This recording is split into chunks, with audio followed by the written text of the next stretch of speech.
All right, welcome back, everyone. I hope you're enjoying your dessert. Feel free to keep eating while we have our two next presenters come up. All right. So starting topic 3, we're going to get some updates on some national projects and the firefighter subgroups. Who's first? It doesn't matter. What do you want? Can Rocco go first? Of course. Okay. Okay. So first up, we have the Vice President for the Florida Professional Firefighters, Mr. Rocco Salvatori. Thank you for being here. Thank you. All right, the coveted post-lunch speaking slot. So first I want to apologize on behalf of our president, Wayne Bernasco. We're in the middle of our legislative session right now, and he could not make it, so he sends his regards. I just want to thank the university and the initiative for the opportunity to address you. I'll be very brief. The Florida Professional Firefighters is the association of nearly all of the IFF affiliates in Florida, and I'll give you just a very quick update on what we're up to now. As most of you know, I see some very old friends in the room. It's good to see everybody in person again. It feels good to be back doing some of this stuff. We passed a cancer coverage bill in 2019, and now we're transitioning not just into proving that Florida firefighters are getting cancer at higher rates, but how to stop it. One of the conversations I had more times than I care to admit with legislators as we were going through the process of lobbying for our cancer coverage law was talking about the difference between our bill that said firefighter cancer and the Firefighter Cancer Initiative's funding that was going through. We had to explain many times that we were trying to get coverage and they were trying to actually fix the problem. So we're transitioning now to doing everything we can to try to fix the problem. Just very briefly, I will mention the Florida cancer coverage law has now stood up in court twice. A case out of the Orlando Fire Department and the St. Pete Fire Department. Both were ruled on in favor of the firefighters. If anybody needs any more information on those, for particularly you Floridians, my phone number, cell phone, and email are on the FPF website. Feel free to call me. Additionally, I'll just mention very quickly some things health and safety related, not necessarily just cancer related. You probably heard from Chief Hallis regarding the firefighter investigators being added to the coverage law here in Florida. We think that's going to happen. That's an initiative of the State Fire Marshal's Office, and we certainly support that. They do employ the lion's share of the fire investigators in Florida, but many municipalities also have them.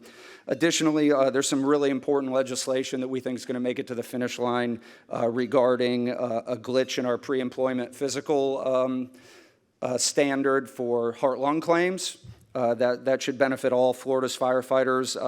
PTSD, an extension on the claim period for PTSD claims, and then a few other health and safety related issues. So I promise to be brief. So again, I just want to make sure to thank, particularly Dr. Kobitz, Dr. Schaefer-Solé, and Dr. Caban-Martinez for the longtime partnership with the Florida Professional Firefighters, and we look forward to continuing it. I'm going to let Dr. Caban-Martinez talk, and then if anybody has any questions, if we have time, I'm happy to answer them. Thank you.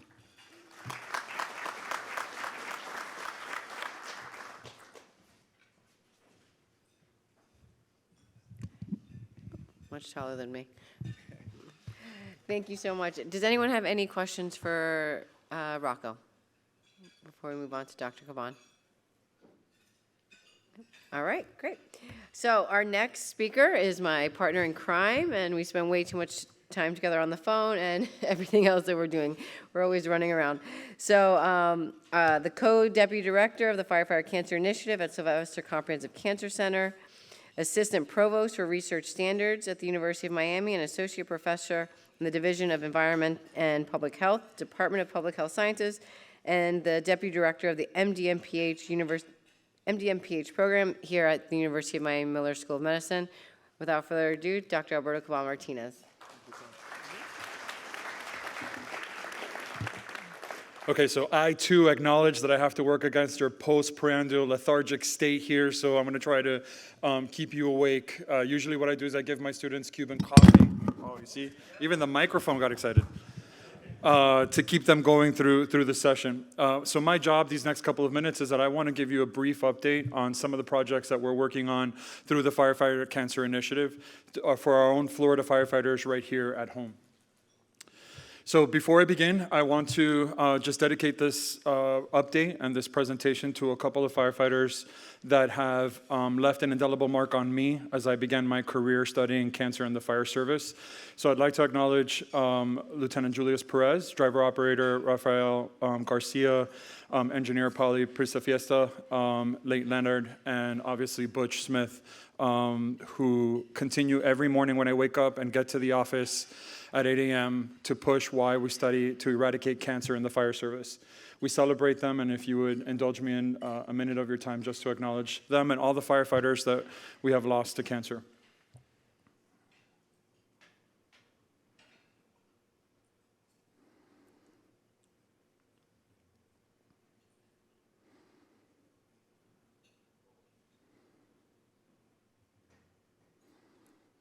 Thank you. Butch, this is for you. Okay, so for those of you that are not familiar with, the Firefighter Cancer Initiative was actually started here at the University of Miami and is housed at the Sylvester Comprehensive Cancer Center, which is one of the centers, the many centers that are offered through the University of Miami's health care system. The initiative is what we consider, us nerdy scientists, community-based participatory research. Through Dr. Kobetz's mentorship and other scientists, like our senior leaders, Dr. David Lee, we met with the firefighters back in 2015. They actually came over to the cancer center and said, hey, look at our health insurance data. We're seeing these cancers. Is this normal?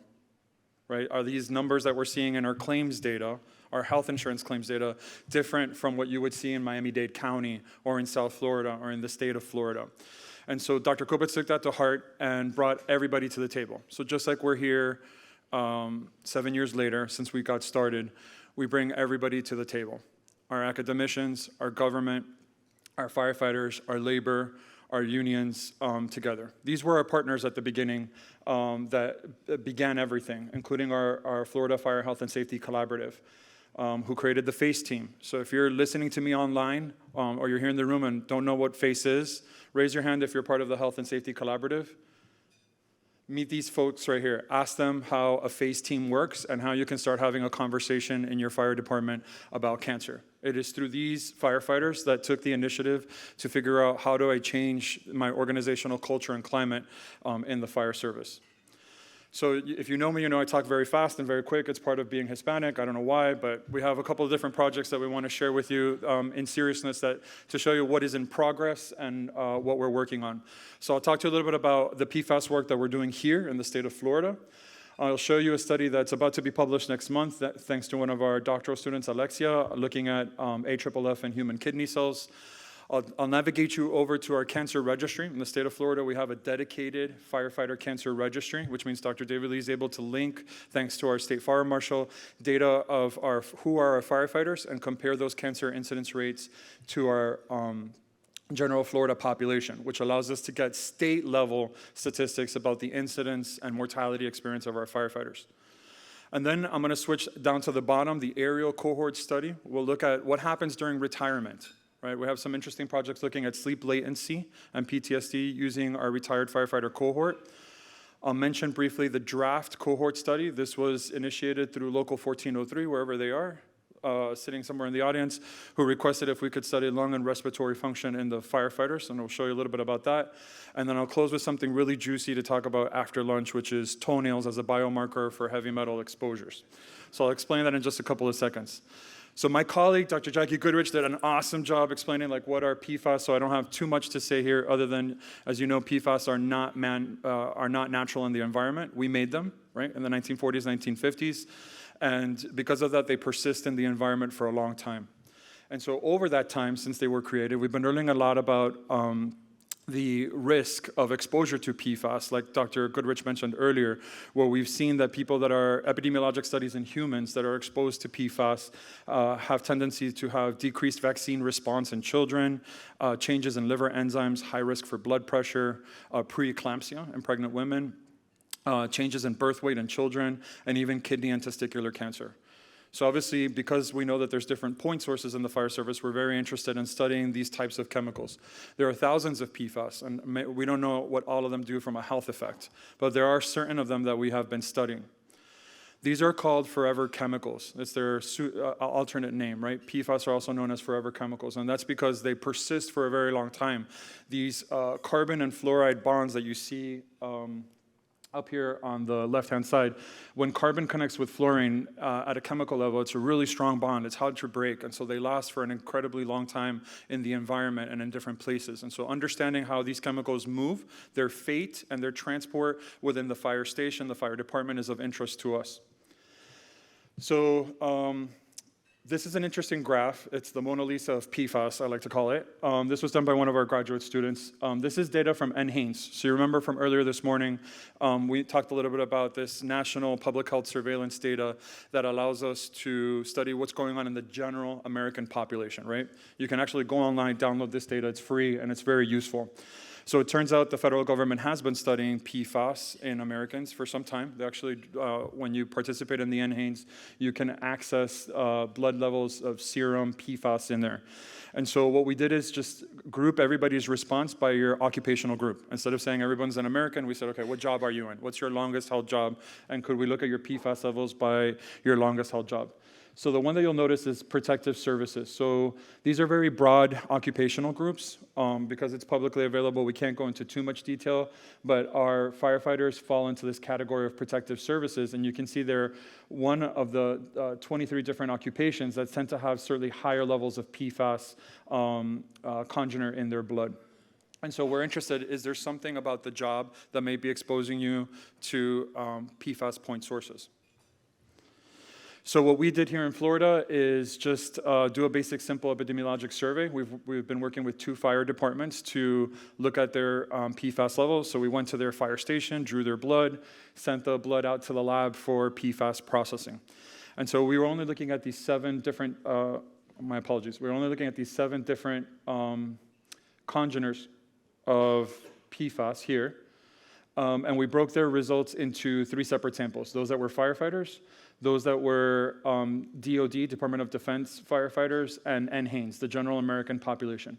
And so one of the very interesting findings from this convenient sample of firefighters, meaning it was not chosen by probability, but just a convenient sample of who was at the fire station during our site visit, we drew their blood.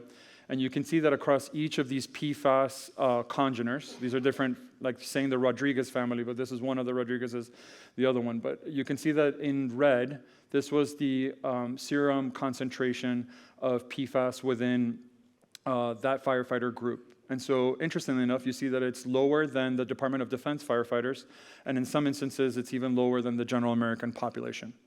And so this is why we need to do this research, because when you take a sample from different fire stations, you might get different results on the different types of PFAS that you see across it. And interestingly, the Department of Defense firefighters obviously had a higher concentration of it. The other interesting opportunity with this data is to be able to look at it by type of firefighter, right? We know that not everybody does the same types of tasks or jobs in the fire service. And so we actually, on the survey, when we collected the blood, asked the firefighters, could you tell us, where you're at or what you do? So PFAS levels by airport firefighters, those that were fire investigators, incumbent firefighters, so your general working firefighter, those that were what we like to call our freshmen and pro-B rookies, and then those that are retired, right? Because these are forever chemicals. Does it persist also through into retirement, right?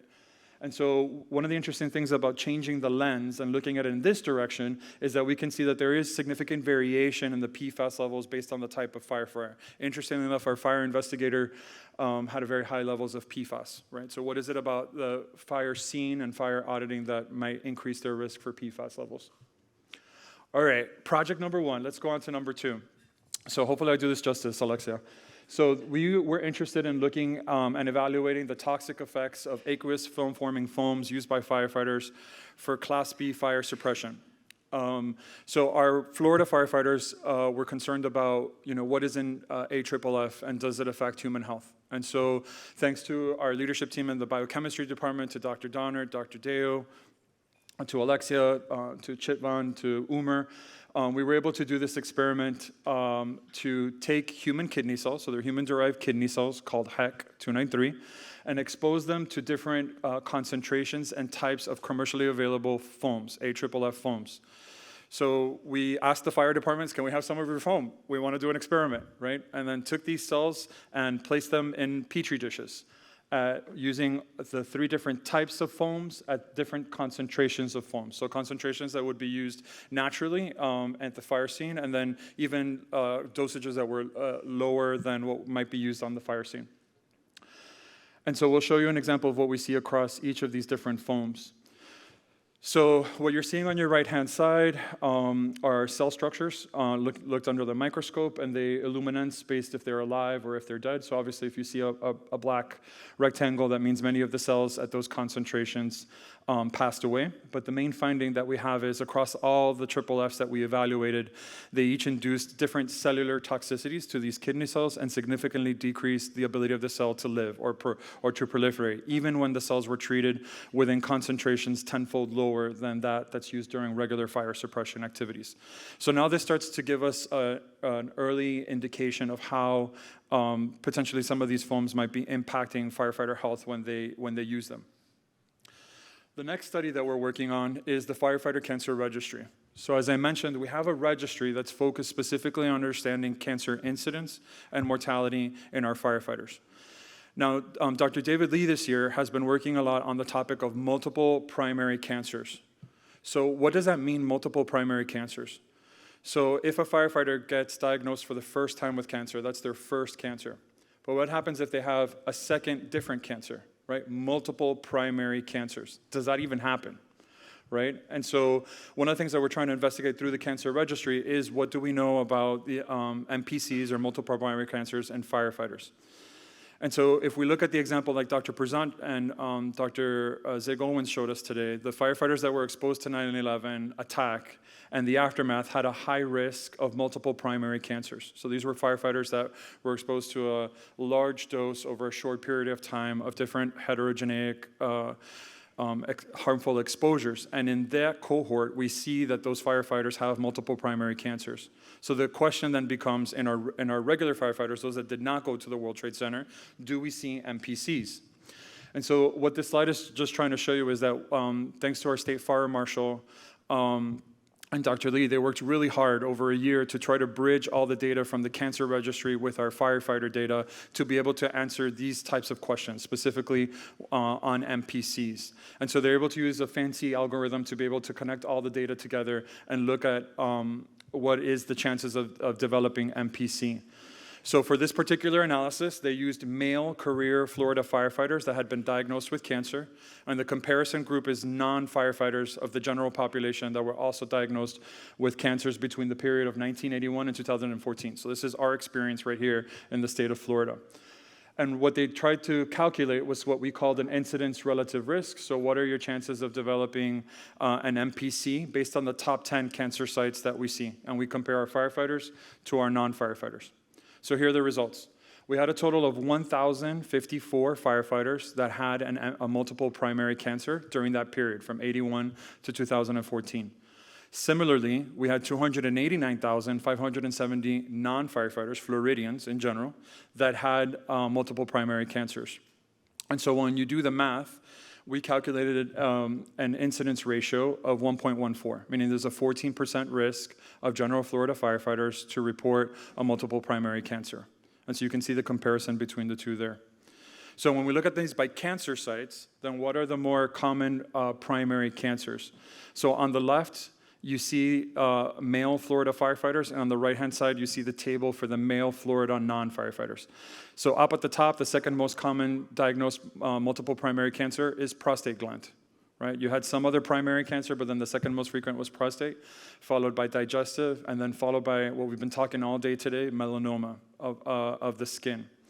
Similarly, melanoma was way lower on the ranks of male Florida non-firefighters. So this again suggests some occupational exposures that are increasing this risk for these secondary cancers that we see there. So what's the take-home message that we're learning from this unique firefighter registry? So overall, male career firefighters are slightly more, but significantly more likely to be diagnosed with 2 or more multiple primary cancers compared to the general Florida population. And so male career firefighters have a greater risk of melanoma as the 2nd, the 3rd, or the 4th cancer than the general Florida population. And so this really tells the tale of why we need to be doing early prevention and control of skin cancer within our Florida firefighters. All right, now I'm going to switch to our retired firefighters. This was an interesting project that we did when we first started the Firefighter Cancer Initiative, where our retired Florida firefighters said, hey, we're the ones getting cancer, study us, what's going on there? And so we created the aerial cohort study. And the aerial cohort study is basically a retired firefighter. Either you're in the drop zone, you're about to retire, or you're in retirement.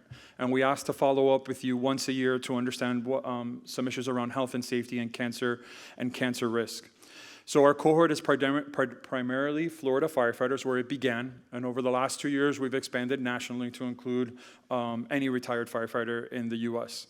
And this survey collects information on social demographic characteristics, personal family history, and other questions that we ask on physical and mental injuries, other health and illnesses, and diseases.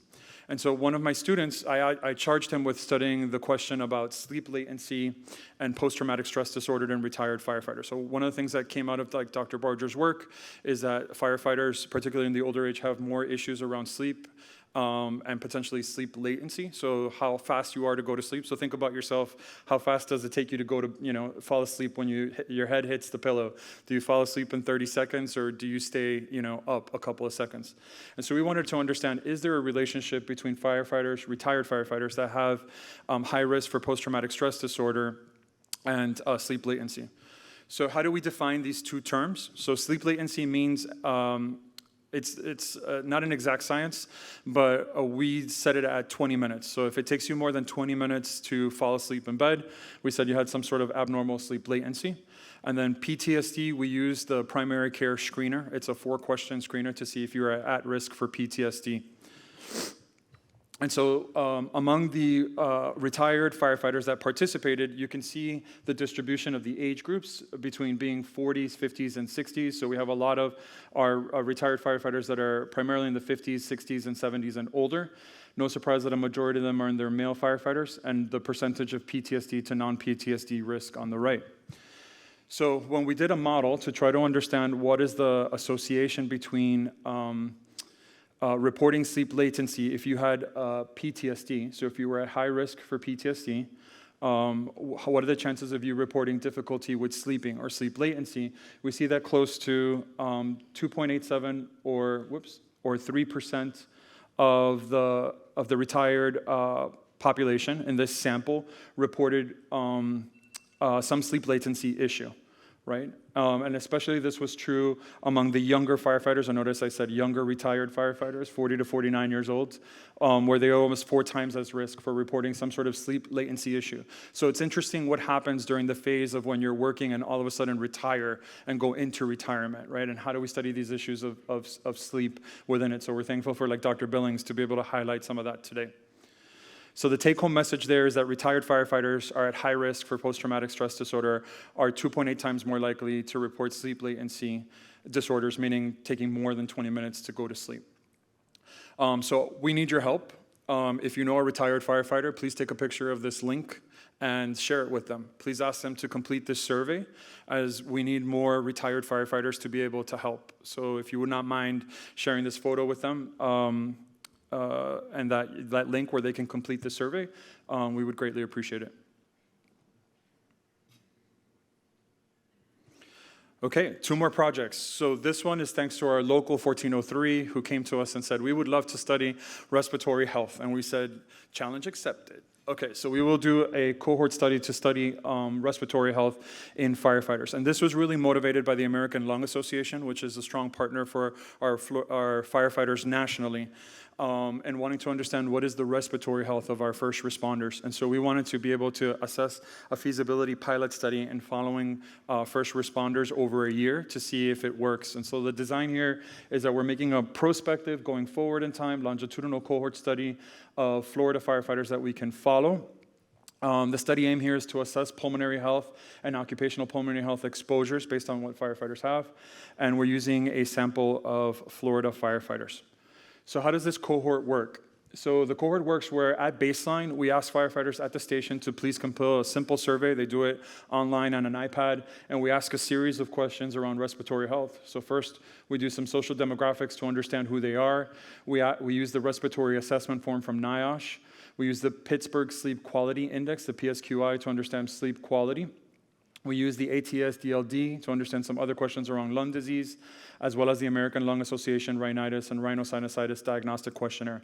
And these questions were selected on purpose so that we can compare them to the general population that the American Lung Association is doing as well. In addition, our clinical team conducts a physical evaluation of the firefighter. Initially, we've been doing SARS-CoV-2 antibody testing since we are meeting in person. There's a throat exam, we do blood pressure, objectively measured height and weight, oxygen saturation, weight and neck circumference, which we know is related to different cardiovascular and respiratory factors, body temperature, waist and neck circumference, and Mallampati scores.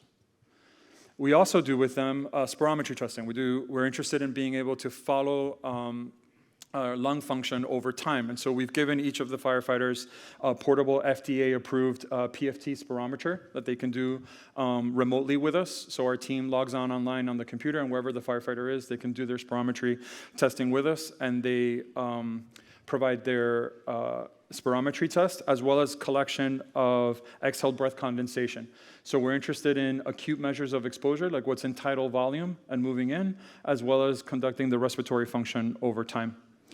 We also give our firefighters radon kits. So we know that radon is a potential exposure to lung cancer. And so we want to understand how radon impacts our firefighters, both at work and at home. So we've issued each of the firefighters radon kits. So it's just a little charcoal sleeve. They place it in the fire station in one location, as well as in their home.